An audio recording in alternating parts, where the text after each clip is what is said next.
శ్రీకాంత్కి నా మీద ఫీలింగ్ ఏంటంటే ప్రపంచంలో ఎవడన్నా లేజీ ఫెలో ఉన్నాడు ఆఫ్టర్ బిగ్ లెబోస్కి అంటే ఈ సందీప్ గడి అనే ఫీలింగ్ ఆయనే ఎందుకు బోరబొండ నుంచి అత్తాపూర్ వచ్చి నన్ను పిక్ చేసుకొని ఓ ప్రొడ్యూసర్ ఉన్నాడు అని చెప్పి కెఫే మెలాన్స్కి తీసుకొచ్చాడు. ఓకే, ఓ ప్రొడ్యూసర్ నీకు అదే అంటాడు, అతని దగ్గర డబ్బులు ఉన్నాయి పెడతాడు, నీ గురించి చెప్పినా నీ సినాప్సిస్ పంపినా ఈజ్ ఎక్సైటెడ్ అని.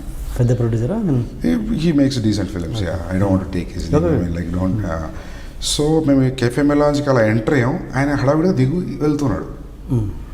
వెళ్తుంటే డూడ్ అని చెప్పి పిలిస్తే అతను చెప్పాడు, డైరెక్టర్ వచ్చాడు కథ కోసం రమ్మన్నావు కదా, ఎవరైనా టైం కదా అంటే, హే లిసన్ నాకు అర్జెంట్ ఒక కాల్ వచ్చింది, హ్యావ్ టు గో అని. నువ్వు డైరెక్టర్ వచ్చిండు, నువ్వు ఎటు వెళ్తున్నావు అంటే, లేలే నాకు అర్జెంట్ ఉంది వెళ్తున్నా అంటే, మనోడికి అసలు పిచ్చ కోపం వచ్చింది.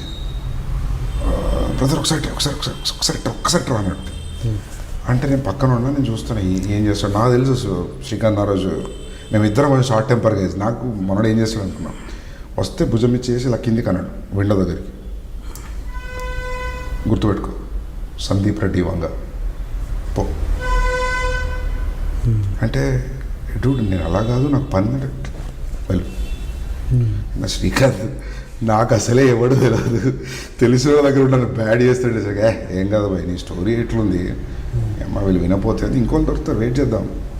సో ఒక సాలిడ్ మోరల్ సపోర్ట్ శ్రీకాంత్ ఆ రోజు నాకు, గుడ్ ఫ్రెండ్.